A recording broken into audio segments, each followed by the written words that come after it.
Welcome to the Slop Farm. Enjoy the video. You start by confirming the device accepts USB charging and the cable actually carries power, not just data. Once done, inspect both USB ports for lint or corrosion and blow them out gently with compressed air or a wooden toothpick. Do not force metal into the port. Make sure to select a verified charger and cable rated for at least 2 amps, ideally the manufacturer's original. By starting here, you eliminate the most common physical and accessory failures quickly and safely. You now verify the electrical and software side.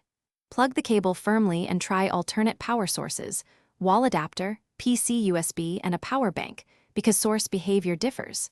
Then check the device's charging indicator and battery settings. Some phones list USB mode or limit charging to conserve battery. If you have a voltmeter, measure on the adapter or cable end for roughly 5 volts, readings under 4.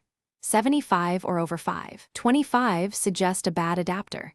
Replace parts methodically until charging appears stable.